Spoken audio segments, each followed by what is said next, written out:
Oi, pessoal, boa noite, tudo bem? Estou vendo que já tem algumas pessoas começando a entrar. Só aguardar um pouquinho para mais pessoas entrarem aqui e a gente já dá início à nossa transmissão.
Oi, pessoal, boa noite. Boa noite, Júlia. Boa noite, Débora. Quanto tempo, Débora? Boa noite, Carol. Boa noite, Tereza. Márcia, boa noite. Ju, boa noite. Boa noite, Tia Ilma. Boa noite, Célia. Boa noite, Marinete. Boa noite, Tierlane. Boa noite, Bruna.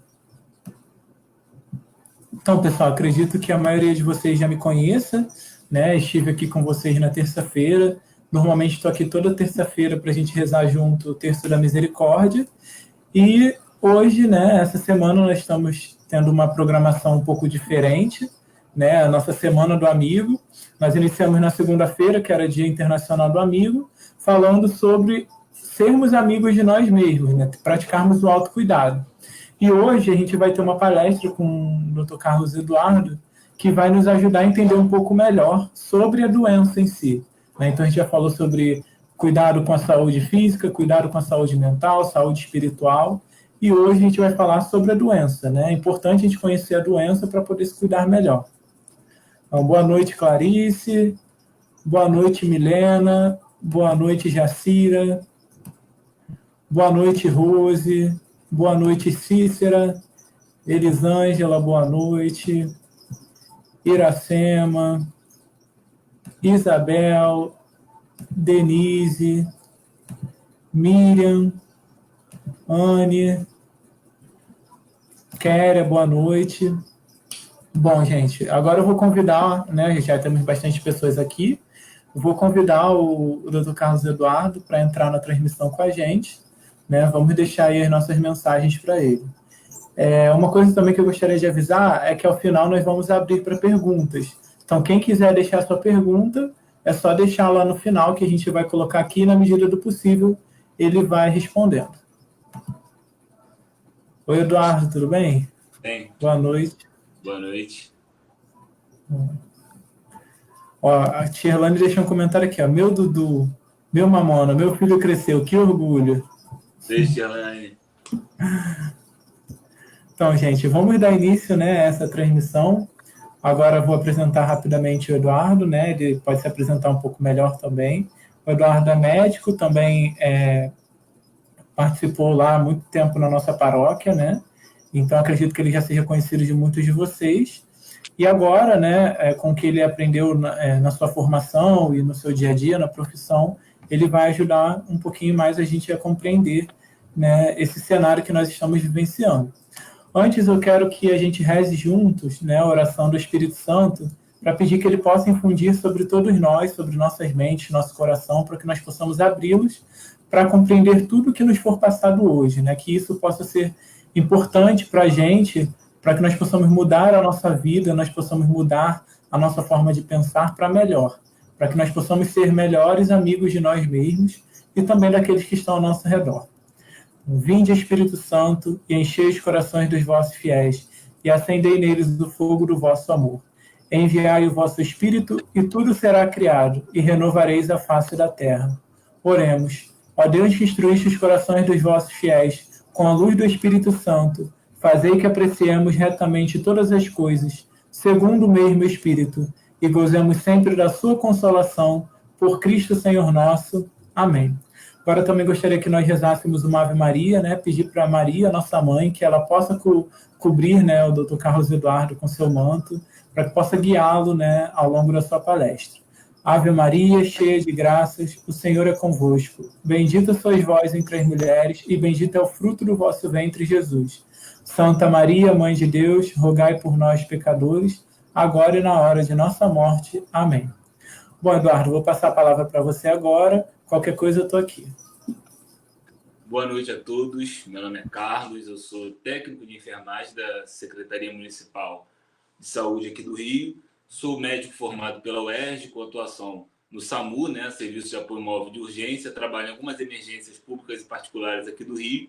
E trabalhei no CTI na época aí do auge, né, do coronavírus, né, do auge da pandemia, da época de pico da pandemia. Hoje não trabalho mais no CTI, só nas emergências e no SAMU. E hoje o nosso bate-papo aqui vai ser de forma bem simplificada sobre a Covid. Não me pretendo entrar em nuances, em minúcias. Se até tiver algum colega profissional de saúde aqui, pode estranhar a simplificação de alguns termos, mas o meu objetivo aqui hoje é tornar o conhecimento acessível, para que todo mundo entenda de forma bem simples do que se trata a doença. E a gente vai começar, né, conversando um pouquinho quem são os coronavírus, na verdade. Porque os coronavírus, eles são uma grande família de vírus, já conhecida desde a década de 60, se eu não me engano, e são vírus que eles circulam prioritariamente em animais. Em determinado momento que eles passaram a infectar humanos, isso devido a mutações do vírus, a aumentos de contato, né, de homem com animais, eles começaram a infectar também humanos. Já tinham 6 tipos de coronavírus, né, que já infectavam humanos, e eles levam esse nome, coronavírus, pela estrutura deles, né? Que ele é uma coroa, acho que vem do corona, né? Acho que corona ainda tinha corona. E aí eles levam esse nome de coronavírus. E quem é este novo coronavírus, né? Que está causando toda essa pandemia? Ano passado, no final de 2019, na China, né? Na cidade de Wuhan, começaram a pipocar casos de pneumonias graves causadas por um germe, por um vírus ainda desconhecido. E aí foram fazer pesquisas laboratoriais, pesquisas epidemiológicas e identificaram esse vírus que até então não tinha sido documentado infecção dele em humanos. Acredita-se que ele tenha origem no morcego, que seja um vírus de morcego, mas isso ainda não está bem elucidado. E como esse novo coronavírus, né, que a gente chama de SARS-CoV-2, mas eu vou falar aqui novo coronavírus para ficar mais fácil, como que ele age no nosso organismo? Ele tem uma peculiaridade. O novo coronavírus, ele se adapta bem às células humanas. Ele tem facilidade para reconhecer as células humanas. Ele tem facilidade de infectar a nós humanos. Ele gosta muito de 2 tecidos principais, nariz e pulmão. Vias aéreas, né? Mas ele gosta muito de nariz e muito de pulmão. Ele gostar tanto de nariz não tem problema. Quando eu digo gostar é porque ele tem facilidade. As estruturas das células do nariz e do pulmão têm uma facilidade, o vírus tem a facilidade de penetrar e se reproduzir nelas. E ele gostar de nariz nem é tanto o problema em relação à doença, mas é um problema em relação à transmissão. Por quê? Você espirra, você passa a mão no nariz, então uma pessoa contaminada, por ele estar muito na via aérea aqui superior, muito externo, isso facilita muito a transmissão dele, tá? O vírus ele entra inicialmente pela via aérea superior, nariz, orofaringe. Enquanto ele está ali, se o seu sistema imune der conta dele, né, de erradicar a infecção ali, tudo bem, você vai ter um resfriado simples, sintomas muito leves. O problema é quando ele desce para o pulmão, porque ele gosta de pulmão. E no tecido pulmonar, ele faz uma lesão difusa, uma lesão grave, extensa, e uma reação inflamatória também muito acentuada, que pode causar danos além do pulmão, em outros órgãos, como rim, coração. A gente já tem muitos casos de miocardite, que é infecção do tecido miocárdico, causado pelo coronavírus. E são aí que a gente tem os quadros mais graves, né? Quando se estende para pulmão e outros órgãos. Quando a gente fala de transmissão do coronavírus, como que ele é transmitido? Ele é transmitido através de gotículas, de secreções de via aérea superior. Essas secreções, elas ficam no ar em até 2 metros, essas partículas, né, ficam no ar até 2 metros e caem. Por isso que as pessoas falam hoje do distanciamento de 2 metros. E aí ela cai no chão, cai na superfície, e o vírus ele fica vivo ainda em superfície por algumas horas. Eu vi que em plástico eram 72 horas, em aço um pouco mais, um pouco menos, não lembro exatamente. Mas assim, o vírus fica vivo nas superfícies e aí que as pessoas acabam se contaminando. E desde o momento que a pessoa ela é contaminada, ela já é um potencial transmissor, tá? Ela já está transmitindo. Não precisa necessariamente estar tendo sintoma, mas desde o momento que o vírus chegou em mim, está se replicando em mim, eu já sou um potencial contaminante. E quais são os sintomas, né, da Covid? Porque coronavírus é o agente, né, o bicho, e a Covid é a doença. Né? Quais são os sintomas da Covid? O período de incubação, que é o período entre eu me infectar e começar a apresentar os sintomas, ele é em média de 4 a 5 dias, mas ele pode se estender até 14 dias. Tá? Tem essa janela grande aí. 80% dos casos, dos casos sintomáticos, desculpa, 80% dos casos sintomáticos, eles são essencialmente uma doença leve, moderada, um resfriado. Então, você vai ter febre, tosse, fraqueza, vai perder apetite, coriza, perda de paladar e de olfato. É importante, tem muitos casos. 15% já vão evoluir para a forma mais grave, que é a forma que tem a pneumonia, a síndrome respiratória aguda grave, e 5% entram num quadro muito mais complicado, que a gente chama de choque séptico e disfunção múltipla de órgãos, que são os casos que precisam de terapia intensiva e tem um desfecho um pouco mais reservado. A gente tem uns grupos de fatores de risco para poder... que a gente observou que estão apresentando, são pacientes que a gente observou que estão apresentando esses quadros mais graves, que são os idosos, as pessoas que têm doença cardiovascular, diabetes, hipertensos, pessoas com doença pulmonar crônica, pessoas com doença renal, obesos e portadores de algumas neoplasias. O diagnóstico, né? Como que eu sei se eu tenho coronavírus? A primeira coisa que a gente tem que pensar quando a gente pensa no diagnóstico do coronavírus o vírus não está circulando no sangue. Como eu falei para vocês, o vírus essencialmente ele entra em via aérea superior. Então, assim, ele está nas suas secreções. Se eu vou achar o vírus no meu organismo em algum lugar, eu vou achar nas secreções. Ele não aparece na urina, mas aparece nas fezes. Mas isso é pouco importante. Mas, assim, no diagnóstico hoje, o principal é a gente entender que o vírus não está circulando no sangue. Então, assim, não tem exame laboratorial que eu vou pegar, olhar o sangue da pessoa, tem o vírus ali. Isso não existe. Temos 2 tipos essenciais de testes para diagnosticar o coronavírus. E cada um deles tem o seu uso, né? Seu período ideal para serem feitos. A gente tem os testes moleculares e tem os testes imunológicos. O teste molecular, né, vem de molécula, simplificando eu pegar um cotonete, que a gente chama de suave, e lá na sua via aérea superior, lembra que eu te falei que ele gosta muito de nariz? A gente vai lá no nariz ou na orofaringe, colhe a secreção e vê. Tem vírus? Tem. Então a pessoa está contaminada. Não tem vírus? Não está contaminada. Mas isso tem um tempo, mais para frente o Juliano vai me ajudar, vou botar uma imagem para facilitar o nosso entendimento. Mas assim, o teste molecular, que é o PCR, vocês já ouviram falar, ou suave, ele é essencialmente isso. Um cotonete que vai lá no seu nariz e olha para ver se tem vírus. O outro teste, que é o imunológico, o outro tipo de teste, que é o imunológico, ele depende da sua imunidade. Então, o que ele é essencialmente? Ele vê vírus no sangue? Não. Ele vê se você já tem anticorpos para o vírus. E são 2 tipos de anticorpos principais. O IgM, que é um anticorpo que está combatendo... São 2 tipos de anticorpos que a gente tem principais. O IgM, que é um anticorpo que está combatendo a infecção. Se você tem o IgM, você tem uma infecção aguda ainda ali acontecendo. E o IgG, que é um exame que que é um anticorpo que ele confere para você uma certa imunidade. É o cara que fica lá contigo e combate a infecção caso você se contamine ou entre em contato com o vírus novamente.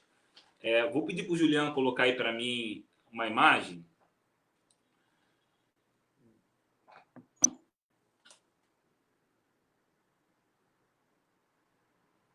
Isso.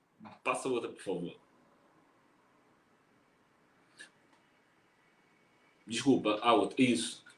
O que acontece? Os testes, ele tem o seu período exato para serem feitos, né? A gente tem o período exato para fazer cada tipo de teste. O PCR, que é aquele que eu falei para vocês, que é um molecular, que olha para ver se a pessoa tem vírus ou não, ele está representado aí na figura por esse verdinho aí. Então, quando é o melhor momento para eu colher o PCR, para eu colher o SWAB, né? É do primeiro dia de sintoma, tá? Até mais ou menos o 10º dia de sintoma. Por quê? É quando eu tenho a maior probabilidade de encontrar o vírus ali. Porque depois do 10º dia de sintoma, não faz sentido eu colher PCR, porque a sua imunidade já está combatendo o vírus. Então, assim, a probabilidade de você achar ele na sua via aérea, ela reduz muito. Então, assim, o período ótimo, né, para a gente colher é entre o 5º e 10º dia ali, que a gente vê aí que é o pico da curva, que é onde a gente tem maior probabilidade de encontrar o vírus. E quando a gente fala do teste molecular, que o teste rápido, né, que é o teste molecular, que vê IgM e IgG, é a partir do 10º ao 15º dia de sintoma. O IgM ele vai aparecer aí, maior probabilidade entre o 7º e o 10º, e o IgG depois de 10 dias de sintoma. Então, pode tirar, Juliano. Então, qual é a mensagem principal que fica? Não faz sentido eu colher exame, teste rápido, né? Que é o teste imunológico, no primeiro dia. Apareci hoje com febre, tosse, vou lá fazer o teste rápido. Não faz sentido. Por quê? Não deu tempo da sua imunidade agir. É um teste, lembra? É um teste imunológico. Então, assim, para eu saber se eu tenho IgM positivo, que é o anticorpo de fase aguda, eu tenho que esperar no mínimo 7 a 10 dias para dar tempo da minha imunidade agir e poder encontrar o anticorpo contra o vírus no sangue. Então, assim, não estou sentindo nada, vou lá colher o SWAB ou fazer o teste rápido para ver se eu estou com coronavírus. Também não faz sentido. Se você não tem sintoma, pode ser que você tenha doença, mas assim, a probabilidade de você encontrar tanto o vírus na via aérea quanto no sangue, ela é muito pequena. Então, não faz sentido, sem sintoma, né, a pessoa ir colher exame de nenhum dos dois tipos para fazer diagnóstico. E a tomografia, né? Porque teve um boom na época, né? Teve um boom das pessoas chegando, tô com tosse, quero fazer tomografia. A tomografia, ela identifica a pneumonia, identifica e tem algumas lesões que sugerem o coronavírus, só que não é uma lesão que aparece só no coronavírus. E assim, tomografia tem radiação, tomografia tem uma série de complicações que a gente tem que ter indicação para poder pedir o exame. E não existe diagnóstico de coronavírus pela tomografia. Porque eu vi algumas vezes. Não dá para fazer o teste, não consigo fazer o teste, vou fazer tomografia. Tomografia vê uma lesão. A tomografia não faz o diagnóstico do coronavírus. Isso é muito importante a gente sempre lembrar. Então, partindo disso, a gente vai pensar agora como a gente trata, né, a Covid. Duas coisas são primordiais quando a gente começa a falar em tratamentos da Covid. Não existe hoje medicamento com eficácia comprovada para matar o vírus. Não existe. E outra coisa, nenhum medicamento previne infecção contra coronavírus. Então, a partir daí, eu acho que já cai por terra muita coisa que as pessoas estavam fazendo. As pessoas estavam... Vou falar da cloroquina, da ivermectina, mas assim, as pessoas estavam comprando ivermectina e tomando para prevenir, comprando cloroquina e tomando... Gente, se não tem doença, não faz sentido nada. Não faz sentido tomar nenhuma medicação. Porque nem o que previne você de se contaminar é a vacina. E vacina, infelizmente, a gente ainda não tem hoje. Graças a Deus já está bem avançados os estudos para vacina. Mas, assim, se não é a única coisa que poderia prevenir uma contaminação. Então, nenhum remédio previne. Vou falar de alguns medicamentos aqui que foram utilizados por muito tempo aí para tratar a Covid e que as pessoas estavam comprando aí indiscriminadamente. O primeiro deles é o Tamiflu. O que é o Tamiflu? O Tamiflu é um antiviral, mas ele não trata coronavírus. Ele trata influenza, tá? Como eu uso Tamiflu hoje, quando o paciente tem suspeita de coronavírus? Não, eu uso Tamiflu quando o paciente chega para mim com uma síndrome respiratória aguda grave, eu interno ele, colho o suave e inicio o Tamiflu. Por quê? Outro vírus que causa síndrome respiratória aguda grave é o influenza. Então, se eu não tenho remédio para tratar o coronavírus, eu trato o que pode ser. Mas, vindo o resultado do SWAB positivo, se o cara tem coronavírus, eu sou obrigado a tirar o Tamiflu. Então, assim, Tamiflu não trata coronavírus, trata influenza, outro tipo de gripe, tá? E a cloroquina, né? A cloroquina que divide opiniões, é muito discutido, a gente ouve falar muita coisa, muita besteira, na verdade, e algumas coisas que fazem sentido. A cloroquina é um medicamento imunomodulador. O que ela faz? Ela ajuda a nossa imunidade a combater alguns patógenos, né? Principalmente da malária. E nem é todo tipo de malária que ela trata. E também, como ela mexe com a imunidade, ela é usada em algumas doenças autoimunes, como lúpus e artrite reumatoide. O efeito antiviral da cloroquina, ele já foi comprovado em alguns vírus, até da família do coronavírus, e teve efeito sobre o Covid-19, sobre o vírus da Covid-19 in vitro, no laboratório, mas não em humanos. E aí, como teve efeito, né, no laboratório, as pessoas começaram vários estudos, né, para tentar comprovar a eficácia dele, porque o que as pessoas mais querem hoje é conseguir tratar isso, né? Começaram vários estudos, só que em nenhum momento as autoridades de saúde falaram para a gente, galera, vamos usar cloroquina indiscriminadamente igual de pirona. Porque cloroquina não é vitamina, cloroquina não é de pirona. Cloroquina ela tem efeitos colaterais muito graves, psiquiátricos, hematológicos, do sistema imune. Ela causa distúrbios nervosos, distúrbios visuais, inclusive a cegueira irreversível. A cloroquina ela causa o principal, né? Ela causa arritmias graves e potencialmente fatais. Então, assim, pode usar. Em um momento foi. A recomendação das autoridades era pode usar em pacientes muito graves e onde você consiga controlar, monitorizar o paciente da parte cardíaca. Por quê? Se ele tiver alguma arritmia, alguma coisa, eu tenho tudo ali na mão. Em nenhum momento foi recomendado para as autoridades sérias de saúde mandar cloroquina para as pessoas tomarem em casa igual de pirona. Isso não existe. Teve pessoas que morreram usando cloroquina, pessoas jovens que não sabiam que tinham predisposição à arritmia, que tomaram em casa igual de pirona e morreram. E ficou muito tempo aí com essa recomendação, vamos usar em casos graves.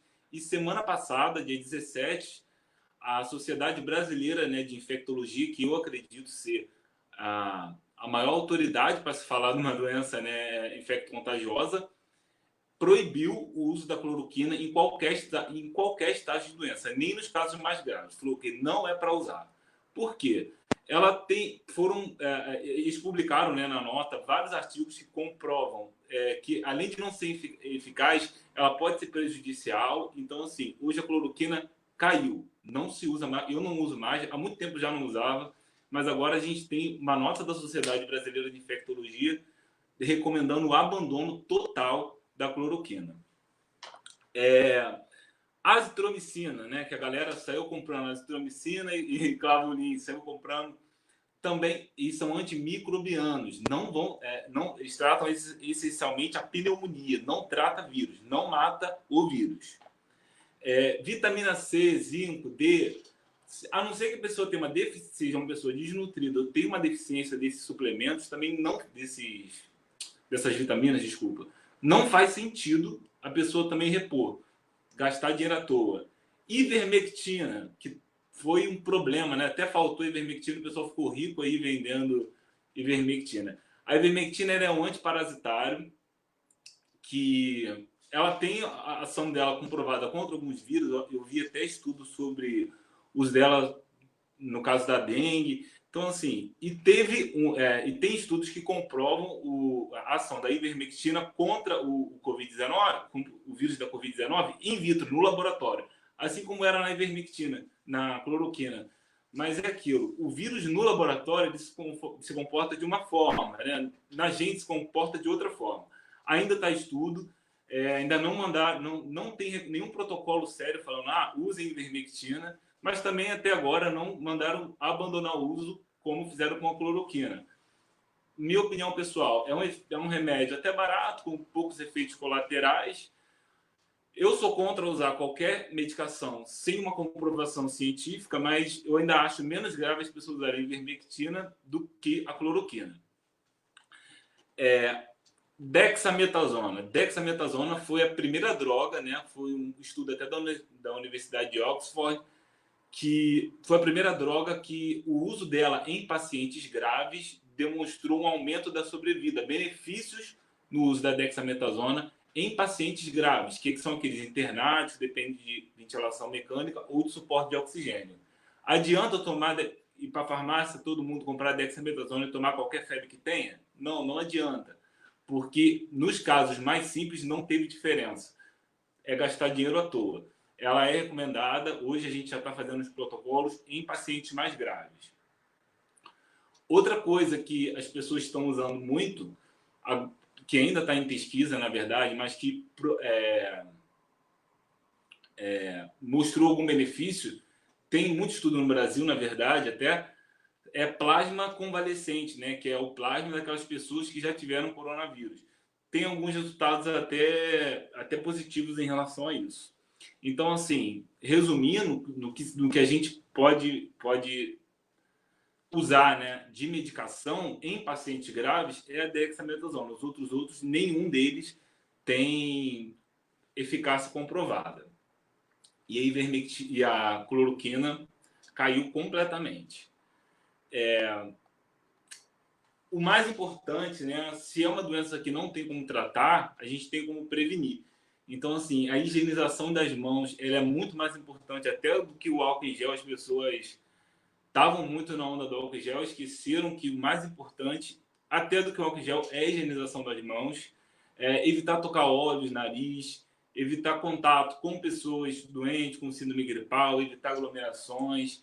O uso de máscara ele é fundamental, porque, como eu expliquei, o vírus ele pode saltar 2 metros quando a pessoa espirra, tosse. Então, se todo mundo usar máscara, diminui tanto a chance de você se contaminar ou da pessoa que está doente, dela transmitir. E isolamento social para os casos, né, suspeitos e confirmados. Eu acho que eu fiz um bom resumo aqui do que é doença, de forma acho que até bem simplificada. É isso que eu tinha para passar para vocês. E vou abrir aí para o pessoal que quiser tirar dúvida, quiser perguntar. Bom, Eduardo, obrigado pelos esclarecimentos. Eu já queria começar fazendo uma pergunta, né? Aproveitar que enquanto o pessoal deixa suas perguntas lá. Eu achei legal que logo no começo você falou que o vírus, né, o coronavírus, ele, além de possuir uma afinidade pelo tecido do nariz, do pulmão, ele pode também atacar outros órgãos, né? E aí uma coisa que eu tenho visto muito ultimamente é que as pessoas comentam, porque agora tudo que as pessoas morrem é Covid, né? E aí só que você bem falou que tem algumas questões, acho que de endocardite, coisas desse tipo, que podem acontecer, né? E eu sei também que não necessariamente porque o exame deu negativo, que necessariamente a pessoa não teve Covid, né? Então, será que você pode comentar um pouco sobre isso, sobre esse comentário que as pessoas têm feito ultimamente? Hoje em dia as pessoas não morrem de outra coisa, elas só morrem de Covid. E eu não sei se é um comentário eu um acho que pouco até um equivocado. comentário bem equivocado, porque as pessoas eu acho que se assustam um pouco com os números e acham até que a mídia supervalorizou os casos, mas assim, se é noticiado X casos, eu acredito que tiveram 8X. Se eles dizem que morreram X pessoas, eu acredito que morreram 10X. Por quê? não tinha teste para todo mundo. Na época que a gente estava vivendo o pico da pandemia aqui no Rio, você não conseguia. Até hoje, eu trabalho em alguns lugares que eu peço o exame e nunca sei o resultado do exame, e a pessoa às vezes acaba vindo a óbito e a gente não consegue identificar se foi. Acaba colocando como suspeito, até pelo contexto que a gente vive hoje, mas tudo que morre hoje é coronavírus, mas assim, não, a Covid não é uma doença só respiratória, essencialmente é respiratória, mas ela complica com outras coisas também. Entendi. Obrigado, Eduardo. Agora eu vou colocar aqui algumas perguntas que as pessoas estão fazendo aqui nos comentários. Primeiro, a Tierlane colocou assim: boa noite, meu amado doutor Eduardo. Orgulho me define. Gostaria que você explicasse como é importante ao chegar da rua higienizar sempre todas as roupas e constantemente o cabelo. O vírus ele tem, como eu disse, ele fica, né, nas superfícies contaminado. Então, assim, toda vez que a pessoa chega em casa, o ideal é poder tirar, se puder tirar a roupa, né? Antes de entrar em casa, não vai ficar pelado na rua, mas assim, entrou em casa, trocar de roupa, fazer a higienização das mãos, dos objetos, das coisas que comprou na rua, para evitar contaminação. E o cabelo também, profissional de saúde, inclusive, o pessoal pede para tirar a barba, porque o vírus pode ser que se acumule nesses locais. Mais uma pergunta aqui, pergunta da Simone.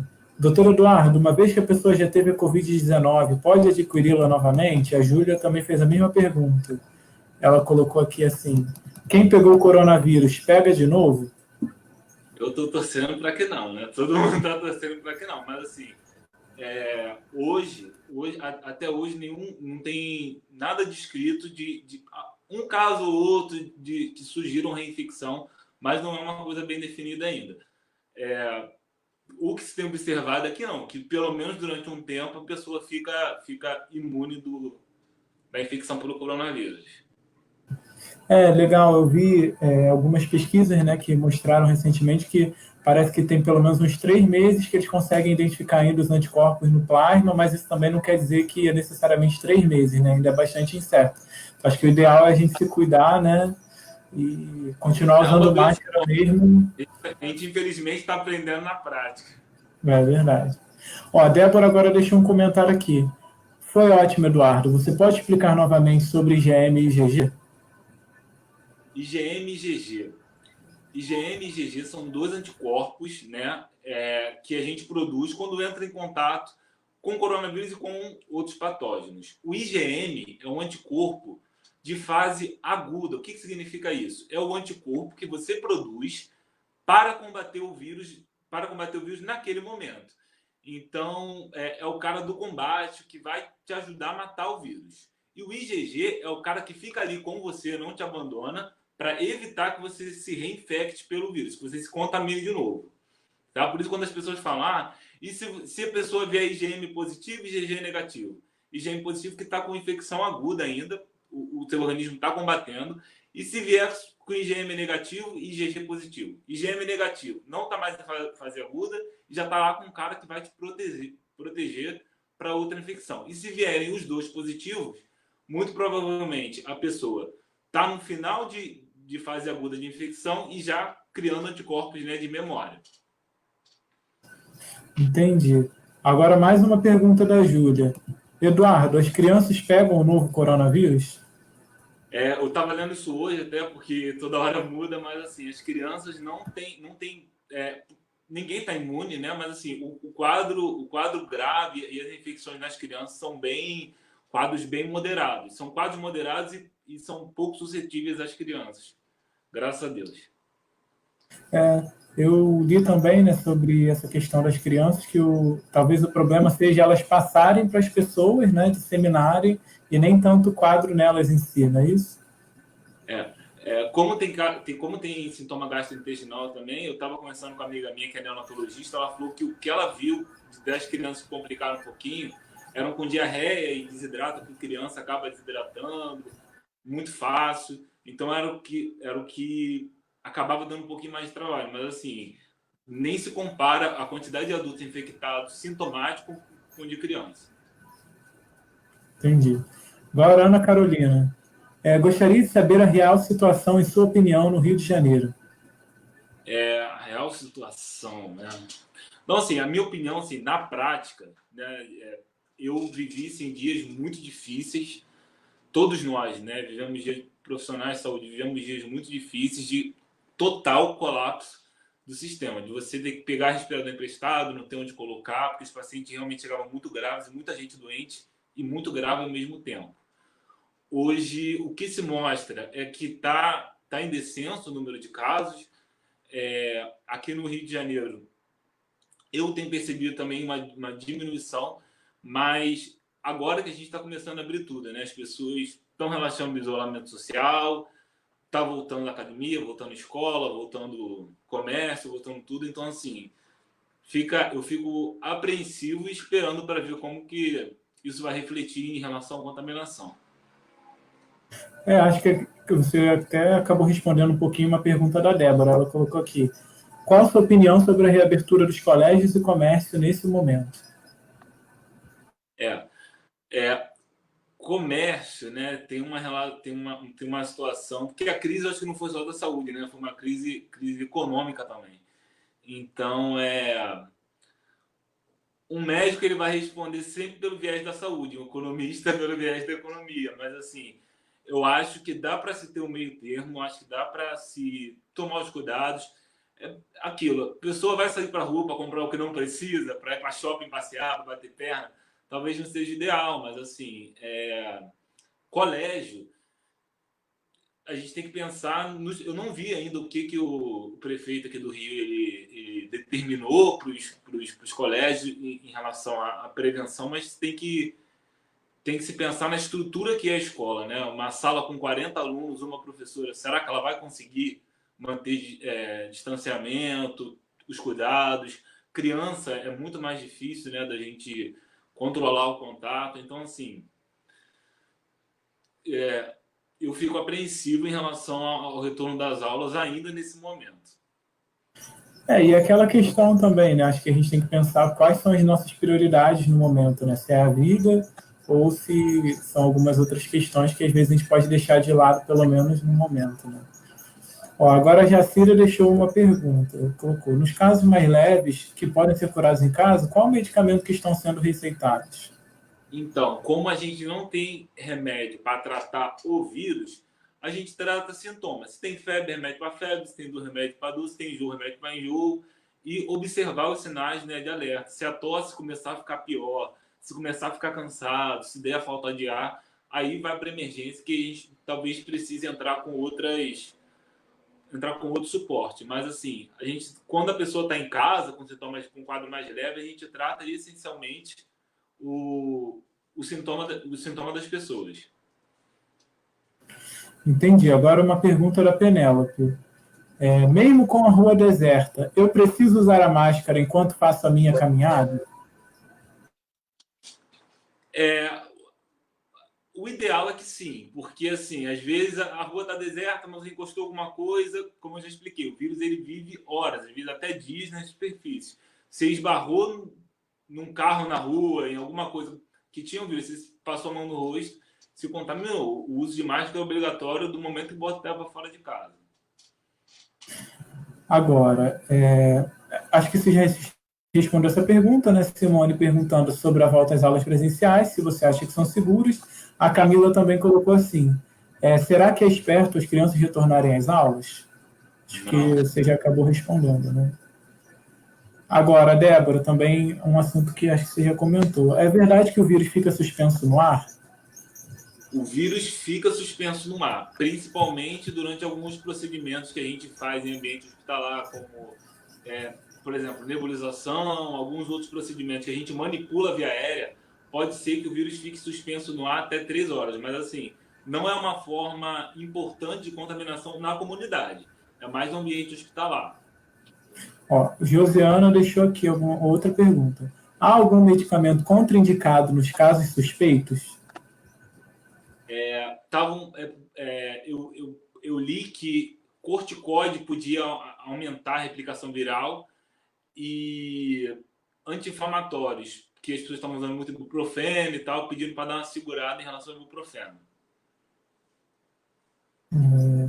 Interessante isso que você comentou agora, que eu também li sobre isso, né? Só que hoje a gente está usando o dexametasona, até mesmo você comentou, né? Então é o que você falou, é uma doença muito nova, cada hora a gente acaba descobrindo uma coisa, né? Eu lembro quando eu tive coronavírus, se tratava podia ainda, né, usar a cloroquina e corticoide nem pensar. Hoje, quando eu voltei do coronavírus 2 semanas depois, tava dexametasona e cloroquina não podia mais usar. Agora, Juliana, uma pergunta um pouco mais complexa. Boa noite. Pessoas com plaquetas baixas, como mielodisplasia, púrpura trombocitopênica, são consideradas grupos de risco? São consideradas pessoas com doenças autoimunes são consideradas grupo de risco. Marcelo. Doutor Eduardo, há alguma medida preventiva alternativa mais confortável para aqueles que, assim como eu, fazem atividade aeróbica de alto rendimento? Acho que ele quer saber se alguma coisa substitui a máscara, né? Infelizmente, tem que ser em relação. Eu acho que você correr, né, em locais sozinho, locais abertos, né, ou uma rua deserta, mas assim, sempre com máscara, né? Como eu já tinha respondido na pergunta anterior, não anula, você tá sozinho, tá? Isso acho que já ajuda, mas não há como não usar máscara. Agora, Elisete. Ó, tem bastante pergunta, hein, Eduardo?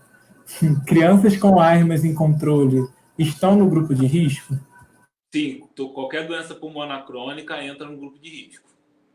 Apesar da infecção, do quadro sintomático em criança ser menos comum. Agora, Cícera. Doutor Eduardo, muitas pessoas estão abandonando os bichinhos de estimação por causa do vírus. Isso é muito triste. Os nossos bichinhos de estimação transmitem o vírus? É um vírus que ele circula em animais, né? Assim, não li nenhum estudo que mostre a importância dos cachorros, né? Dos domésticos, né? Se contaminar, nem de transmitir. Isso não é uma coisa bem descrita, não. Desconheço. Essa pergunta do Rio, acho que você já respondeu, né? Se as crianças não têm sintomas.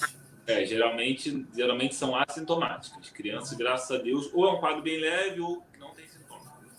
Agora, Janaína, qual o período ideal para o isolamento social? Da pessoa contaminada, da pessoa que se contamina, até 14, a gente pede 14 dias a partir do dia do sintoma, né? São 14 dias de sintomas que a pessoa fica em isolamento. Mas, assim, isso se estende mais um pouco se a pessoa ficar internada, se teve um quadro mais grave. Tem estudo que diz que até 30 dias depois do primeiro dia de sintoma, a pessoa ainda pode estar transmitindo. Tá com uma doença nova, mas em média 14 dias, 15 dias de isolamento. Entendi. Agora, Joseli. Sou professora, hipertensa, idade acima de 55 anos e responsável de uma idosa com 85 anos.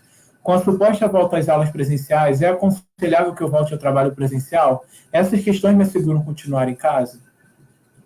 Eu acho que depende, não sei se era da rede municipal, mas eu acho que assim, os funcionários municipais que são um grupo de risco, lá no meu trabalho, por exemplo, foram afastados do atendimento. Eu acho que é super importante se estender também para os profissionais de educação. Essa senhora, com certeza, além de ser grupo de risco, é responsável por uma idosa. Então, assim, não é aconselhável retornar ao trabalho agora, não. Sueli, você comentou ao longo da sua palestra, né? Quanto tempo leva para o vírus se manifestar, apresentar sintomas depois de contaminado? Em torno de 4 a 5 dias, mas esse período pode ir até 14 dias, desde a pessoa se contaminar até ela começar a ter sintomas. Agora, mais uma pergunta aqui. Wanda, quem adquiriu o vírus tem como pegar novamente? Você já comentou sobre isso, né? Temporariamente, o que a gente mostra nos estudos, pelo menos temporariamente, não há recontaminação da maioria dos casos. Agora, Dalva, boa noite. O meu IgG deu reagente e o IgM também. O que quer dizer? Ainda estou com vírus? Isso, quer dizer que você já está numa fase tardia da infecção. Você ainda está em infecção aguda, mas como você já tem IgG, o IgG deu reagente, você muito provavelmente, esse IgM já está caindo e subindo o IgG, que é aquele anticorpo que eu falei, que vai ficar com você para te proteger de uma reinfecção. Agora a Janete deixou um comentário em nome do Diácono Amâncio. Ele falou assim: com base em pesquisas na Índia e algumas regiões da África que usam ivermectina para vermes e outros parasitas, o número de infectados é pequeno. Poderia comentar? Com bases em pesquisas na Índia, algumas regiões da África. Assim, os estudos que a Sociedade Brasileira de Infectologia usou para poder dar essa recomendação sobre a ivermectina é que ainda estamos, o que eles dizem é, estamos em estudo porque in vitro, no laboratório, a ivermectina teve efeito sobre o novo coronavírus. Mas não há estudo que comprove, estudo sério. Uma coisa é você observar. Eu acho que na Índia, na África, na China, outra coisa é ter estudos sérios com técnicas de estudo que comprovem cientificamente o efeito daquela droga. Isso a gente ainda não tem. E espero até torço para que se tenha logo. Se fosse ivermectina, que é ótimo, que é barato, pouco efeito colateral, mas assim, não tem estudo científico que é o que comprova, o que autoriza a gente usar o remédio para tratar determinada doença. Deixa eu fazer um comentário aqui, né, que eu achei legal esse comentário do Amâncio, que você comentou isso, né, de observação e de estudo clínico, né, que tem essa questão dos estudos observacionais e às vezes o que acontece é que a gente tem um fator de confundimento, né, alguma coisa que parece que é, mas não é. E justamente o estudo clínico, ele vem para poder comprovar, né, que você não tem uma outra coisa ali no meio, você só tem o medicamento. Então, provavelmente, né, é aquele medicamento que está causando. E essa questão que eu achei legal dos parasitas, que eu tinha um professor na graduação que ele falava, que é tal da hipótese da higiene, né, que justamente até a própria exposição aos parasitas modula, né, modifica o nosso sistema imune. Então, a forma que eles podem responder lá talvez seja diferente da forma que a gente responde aqui, talvez isso seja um fator de confundimento, né? Então, é muito difícil dizer com base nisso, né? Agora, novamente essa pergunta. Dalva, mais uma pergunta da Dalva. O Covid deixa sequelas? Sequelas, assim, há alguns casos em que a lesão pulmonar fica um pouco mais arrastada, tem doença inflamatória um pouco mais arrastada também pelo Covid, mas eu não entendi em que sentido ela quis dizer sequela. Mas, assim, não existe descrito sequelas graves deixadas pela Covid, assim como tem pela chikungunya, que fica um quadro mais do articular mais arrastada, ainda está em estudo. Aí tem uma pergunta semelhante, só que agora para as crianças. A Érica perguntou: o Covid-19 pode deixar alguma sequela em crianças? Assim como nos adultos. Peraí. Agora, mais uma pergunta. Doutor Eduardo, da Cícera. Doutor Eduardo, muitos idosos não compreendem a gravidade desse vírus. Que conselho você daria para eles? Vó, fique em casa, pelo amor de Deus. É porque nos idosos realmente o quadro ele é bem grave. Então, o grupo que a gente mais tem que ter cuidado são os idosos. Os quadros que eu vi mais graves eram idosos ou pessoas que pertenciam a um grupo de risco. A Wanda fez mais uma pergunta. Pessoas com crise de ansiedade, o que fazer nessa pandemia? É bem difícil, né? Pessoa com crise de ansiedade, eu acho que se puder ter um apoio psicológico, né? Que eu acho que é o profissional mais adequado para lidar com essa questão, eu acho importante, mas se não conseguir, eu acho que praticar atividade física, tentar ocupar a mente, porque eu quando tive a Covid, fiquei em casa, realmente, você fica em casa com a cabeça vazia, ninguém fica com a cabeça boa. Mas é a gente tentar se ocupar de alguma forma, tentar praticar o autocuidado, como foi discutido aqui amplamente essa semana, e ter um suporte psicológico, eu acho bem importante. Agora, Rose, as grávidas estão no grupo de risco? Não tem infecção, não são... Grávida é grupo de risco, eu acho que é para quase qualquer coisa, né? Outro organismo. Mas não não estão dentro daquela lista de grupo de risco de pessoas que abriram quadros graves. Mas tem grávida que apresenta quadro grave.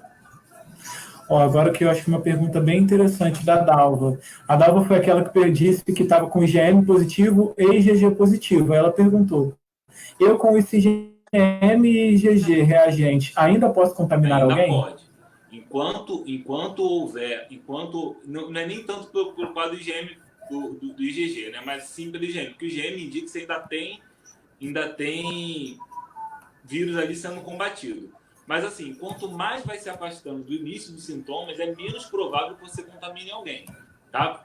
Passando aqueles 15 dias de sintomas, a carga viral, sua imunidade, ela já tá trabalhando em cima disso, em cima de combater o vírus. Então, assim, a probabilidade de você ter vírus em quantidade suficiente para contaminar alguém, ela vai reduzindo, né, paulatinamente.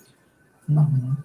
Agora a Jacira fez mais uma pergunta um pouco complexa. Ela disse assim: eu tenho alopecia areata, uma doença autoimune, mas só me causou a perda dos pelos. Sou considerada do grupo de risco? Pessoas com doenças autoimunes são consideradas do grupo de risco. Bom, agora eu não estou vendo mais nenhuma pergunta, acho que só agradecimento. Se alguém ainda tiver alguma pergunta, pode escrever aí. Eu vou ler aqui alguns comentários de agradecimento para você, Eduardo. Eles colocaram assim: gostando muito, tirando muitas dúvidas.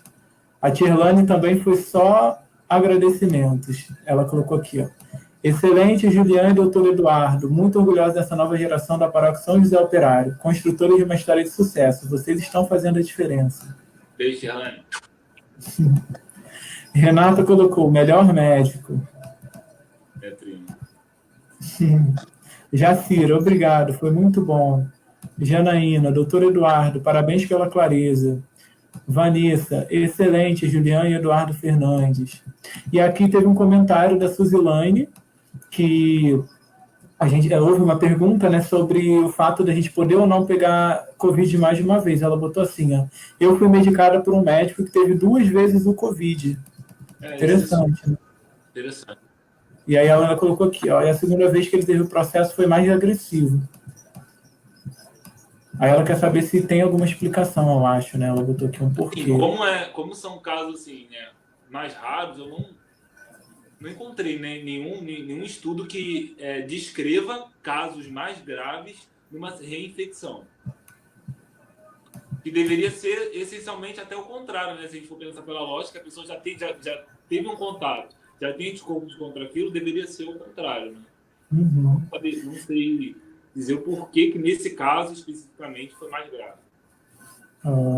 Rafaela comentou aqui: obrigado, tirou todas as minhas dúvidas. Agora mais uma pergunta da Wanda. Ela colocou aqui, bem legal a pergunta. Boa noite. Tem gente que está sem sintoma, mas está com Covid? Sim, há um grande grupo, né, que ainda bem se contaminam, não abrem quadro de sintoma, porque o seu sistema imunológico dá conta, mas são pessoas que transmitem. Esse é o grande perigo, né, assim como as crianças. Agora a Marlene falou aqui: doutor, esses testes rápidos são seguros? Testes rápidos são seguros. É porque acontece, tem uma grande variedade de testes rápidos, né? Eu simplifiquei bem, são mais de 120, eu acho, marcas de testes rápidos. Todo teste ele tem falso positivo, ele tem falso negativo. Por isso eu sempre gosto de dizer que o exame ele não é uma cadeira de roda para eu sentar em cima e andar. É uma muleta que me ajuda a caminhar em relação ao diagnóstico. Então acho que o exame ele é bem indicado quando você tem uma história, né, um sintoma, tem um quadro sugestivo. Então, assim, o exame só pelo exame ele pode te confundir muito. Mas, assim, todo exame tem falso positivo e falso negativo.